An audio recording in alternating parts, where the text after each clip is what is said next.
আজকের এই ভিডিওটি প্রত্যেক হোয়াটসঅ্যাপ ইউজারের জন্য গুরুত্বপূর্ণ, কারণ আজকের এই ভিডিওর মাধ্যমে আপনাদেরকে দেখাতে চলেছি যে আপনি কিভাবে হোয়াটসঅ্যাপে কোনো নির্দিষ্ট ব্যক্তির চ্যাটগুলিকে আপনি লক করে রাখবেন। প্লাস লক করে তো সবাই রাখে, বাট আপনি সেই চ্যাটগুলিকে কিভাবে হাইড করে রাখবেন যাতে আপনি যদি আপনার মোবাইলে কাউকে দিয়ে দেন সেই চ্যাটগুলি সে জীবনে খুঁজে বের করতে পারবে না। এখানে মূল্যবান সময় না নিয়ে আপনাকে নিয়ে চলে যাচ্ছি সোজা ভিডিওটিতে। তার আগে বলছি, আপনি যদি যে চ্যানেলে নতুন দর্শক হয়ে থাকেন তাহলে অবশ্যই চ্যানেলকে সাবস্ক্রাইব করে দেবেন, এবং ফেসবুকে পেজে যদি আপনি নতুন দর্শক হয়ে থাকেন তাহলে অবশ্যই পেজটি ফলো দিয়ে ভিডিওটি শেয়ার করে দিবেন, যাতে এই ভিডিওটি দেখে কারো উপকারে আসে। এবং নেক্সট কোন টপিকের উপর আপনি ভিডিও দেখতে চান অবশ্যই আপনি কমেন্ট করে জানাবেন। So without wasting any time, late get started. All right, চলে আসলাম মূল ভিডিওটিতে। সবচেয়ে প্রথমে আপনি আপনার প্লে স্টোর অ্যাপ্লিকেশনে চলে যাবেন। প্লে স্টোর অ্যাপ্লিকেশনে আসার পর আপনি আপনার হোয়াটসঅ্যাপটিকে সবচেয়ে প্রথমে আপডেট দিয়ে দিবেন। আপডেট যদি হয়ে যায় তাহলে আপনার এখানে ওপেন দেখাবে। এখানে দেখতে পাচ্ছেন এখানে ওপেন দেখাচ্ছে, আপনি ওপেনের উপর আপনি ক্লিক করবেন। ওপেনের উপর ক্লিক দেওয়ার পর আপনি যে আইডিগুলি বা যে গ্রুপগুলি বা যার সাথে আপনি চ্যাট করেছেন সেগুলি আপনি এখানে লক করাবেন। লক কিভাবে করবেন, মনে করেন আমি উপরে দুইটি আইডি আছে, আমি দুইটি আইডি আমি এখানে লক করব। তাহলে আপনি কি এইভাবে ট্যাব দিয়ে সিলেক্ট করে রাখবেন দুইটি আইডি, এইভাবে সিলেক্ট করবেন। সিলেক্ট করে দেওয়ার পর আপনি উপরের দিক দিয়ে এখানে দেখতে পাচ্ছেন এখানে ট্রিপল ডট নামে একটি অপশন, সেই ট্রিপল ডট অপশনের উপর আপনি ক্লিক দিবেন। এরপরে ক্লিক দেওয়ার পর আপনি এখানে দেখতে পাবেন লক চ্যাট নামে একটি অপশন, তার উপর আপনি ক্লিক করবেন। এর উপরে ক্লিক দেওয়ার পর আপনি এখানে দেখতে পাবেন কন্টিনিউ, এই কন্টিনিউর উপর আপনি ক্লিক করবেন। আর এখানে দেখতে পাবেন আমার স্ক্রিনটি ব্ল্যাক হয়ে গেছে প্রাইভেসির জন্য। আমি এখানে আমার প্যাটার্ন দিয়ে দিচ্ছি, তাহলে আপনি আপনার ফিঙ্গারপ্রিন্ট দিতে পারবেন। তাহলে কি আমার সেই চার্টগুলি এখানে লক হয়ে গেল, সেই চার্টগুলি এখানে আপনারা দেখতে পারছেন না। তাহলে আপনি সেই চার্টগুলি আপনি এখন কিভাবে বের করবেন, সেগুলি বের করার জন্য আপনি নিচের দিকে এখানে সোয়াইপ ডাউন করবেন। সোয়াইপ ডাউন করলে উপরের দিকে দেখতে পারেন এখানে লক চার্ট নামে একটি অপশন, সেই চলে আসলো, তার উপর আপনি ক্লিক দিবেন। এরপরে ক্লিক দেওয়ার পর আপনার আমার স্ক্রিনটি ব্ল্যাক হয়ে দেখতে পারেন প্রাইভেসির জন্য। তাহলে আমি এখানে ইউজ পিন দিয়ে দিলাম। ইউজ পিন দিয়ে দেওয়ার পর সেই যে চার্টগুলি আমি লক করে রেখেছেন সেগুলি আমার সামনে ফুটে চলে আসলো। জাস্ট এগুলো এখানে আপনার মোবাইলে যদি কেউ নেই তাহলে সহজে সেগুলি খুঁজে বের করে দিবে। জাস্ট খুলতে পারবেন, যে বুঝতে পারে এই আইডিগুলি সে লুকিয়ে রেখেছে। তাহলে আপনি এইগুলিকে লুকিয়ে কিভাবে, এতক্ষণ আপনি লক করে রেখেছিলেন, এখন আপনি লুকিয়ে রাখতে পারবেন। লুকিয়ে কিভাবে রাখবেন, লুকিয়ে রাখার জন্য আপনি উপরে দিকে দেখতে পাচ্ছেন ট্রিপল ডটের উপর আপনি ক্লিক করবেন।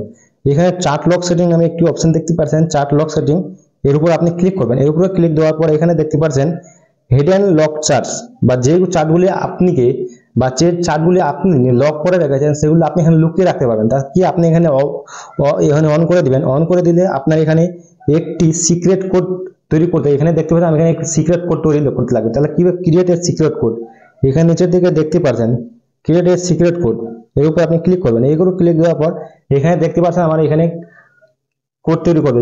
আপনি এখানে সেই কোডটি দিবেন যে কোডটি আপনি মনে রাখতে পারবেন পরবর্তীতে। জাস্ট আমি এক্সাম্পলের জন্য এখানে কিছু কোড দিয়ে দিলাম। যে কোডটি দিলেন সেই কোডটিকে আপনার আবার দ্বিতীয়বার রিপিট করতে লাগবে। এখন হয়ে গেলে আপনি এখানে ডান দেখতে পাচ্ছেন, নিচের দিকে ডান, এই ডানের উপর আপনি ক্লিক করবেন। এই ডানের উপরে ক্লিক দেওয়ার পর সেইগুলি আমার এখানে আপনি দেখতে পারবেন আপনার এখানে অন দেখাবে, এখানে আপনি দেখতে অন দেখাবে। তো আপনি এখান থেকে ব্যাক চলে আসবেন, এখান থেকে ব্যাক চলে আসবেন। আপনি যদি এখন হোয়াটসঅ্যাপে যান তাহলে সেইগুলি আপনি এখানে আর দেখতে পারবেন না। এখানে দেখতে পাচ্ছেন আমার নিচের দিকে হোয়াটসঅ্যাপ অ্যাপ্লিকেশন, সেখানে আমি গেলাম। এখানে যাওয়ার পর যেগুলি আমি লক করে রেখেছি সেগুলি আমি এখন হাইড করলাম, দেখেন এখন স্ক্রল করে পাবেন না। তাহলে আপনি সেগুলি কিভাবে খুঁজে পাবেন, সেগুলি খুঁজে পাওয়ার জন্য এখানে আপনার সার্চ নামে একটি অপশন দেখাবে উপরের দিকে। এর উপরে আপনি কি সার্চ দিবেন, এর উপরে যাবেন। আপনি এখানে সেই কোডটি দিবেন যে কোডটি আপনি সেখানে ক্রিয়েট করলেন, সেই কোডটি আপনি দিবেন। মনে করুন আমি যে কোডটি দিলাম আমি সেই কোডটি এখানে দিয়ে দিচ্ছি। এখানে দেখতে পান সেই কোডটি আমি দিলাম। যখন আমি সেই কোডটি দিলাম এখানে দেখবেন লক চার্ট নামে একটি অপশন চলে আসলো। এই লক চার্ট, তার উপর আপনি ক্লিক দিবেন। এর উপরে ক্লিক দেওয়ার পর দেখুন আমি যদি চাই আমি তার সাথে এখন মেসেজ করতে পারবো। মনে করুন আপনার সেই কোডটি মনে নাই বা আপনি সেই কোডটি ভুলে গেলেন, তাহলে আপনি কিভাবে করবেন সেই কোডটি বের করার জন্য কিভাবে করবেন। এখানে দেখেন ইমরান নামে একটি আমার বন্ধু দেখতে পাচ্ছেন, আমি তার সাথে কত কিছু মেসেজ করেছি। জাস্ট মনে করুন এগুলা ডিলিট হয়ে যাবে। জাস্ট আমি এখান থেকে ব্যাক চলে আসলাম।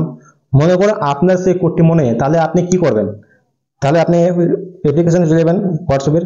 তারপর আপনি উপরে দিকে সেটিং নামে একটু ত্রিপলটা দেখতে পাবেন, তার উপর আপনি ক্লিক করবেন। তারপর আপনি এখানে সেটিং নামে একটি অপশন দেখতে পাচ্ছেন, সেই সেটিংস উপর আপনি ক্লিক করবেন। এরপরে ক্লিক দেওয়ার পর আপনি এখানে দেখতে পাচ্ছেন এখানে চার্জ নামে একটি অপশন, তার উপর আপনি ক্লিক করবেন। এর উপরে ক্লিক দেওয়ার পর এখানে আপনি পাবেন না, উপরে এখানে আপনি প্রাইভেসি নামে একটি অপশন দেখতে পাচ্ছেন। এই প্রাইভেসির উপর আপনি ক্লিক করবেন। এই প্রাইভেসির উপরে ক্লিক দেওয়ার পর আপনি এখানে নিচের দিকে একটি অপশন দেখতে পাবেন, চার্ট লক নামে একটি অপশন, তার উপর আপনি ক্লিক করবেন। এর উপরে ক্লিক দেওয়ার পর আপনি এখানে দেখতে পাবেন unlock and clear lock charts. Unlock, আমি দুটি আইডি কি করেছিলাম ওখানে লক করে রেখেছিলাম। ইমরান নামে যে আছে আমি তার সাথে কি কথা করে বলেছি বা কিছু মেসেজ করেছি। আমি যদি এখানে মনে করেন আপনার কোডটি মনে নেই, আর যখন আপনি এই কোডটিকে ভাঙবেন বা ফরওয়ার্ড করবেন, তারপর এর উপর আপনি ক্লিক করবেন। এরপর ক্লিক দেওয়ার পর আপনি তার সাথে যতগুলো চ্যাট করেছিলেন যে লুকানো আছে সবগুলো এখানে ক্লিক করলেই সবগুলো এখানে ডিলিট হয়ে যাবে। দেখুন আপনি এখানে আপনার ফিঙ্গারপ্রিন্ট দিয়ে দেবেন। এখানে আমার সিকিউরিটির জন্য ব্ল্যাক হয়ে গেল স্ক্রিনটি, এবং ব্যাক করেছিলাম সব এখানে ফুটে চলে আসলো। আপনি এখানে প্রথমে দেখতে পারবেন। দেখেন এখন সবচেয়ে প্রথমে দেখেন আমি ইমরান নামে যে বন্ধুকে আমি দেখালাম যে তার সাথে আমি চ্যাট করেছি, তো এখন দেখেন এখানে তার সাথে এখানে কোনো চ্যাট নেই। এই চ্যাটটি আপনার তখনই মুছে যাবে যখন আপনার সেই কোডটি মনে থাকবে না। এই ছিল আজকের মূলত ভিডিও। আপনার কাছে এই ভিডিওটি কিরকম লাগবে অবশ্যই আপনি আপনার মতামত জানাবেন, বা নেক্সট ভিডিওতে আপনি কোন টপিকের ভিডিও দেখতে চান অবশ্যই আপনি কমেন্ট করে জানাবেন। তো দেখা হবে পরবর্তী ভিডিওতে। ধন্যবাদ।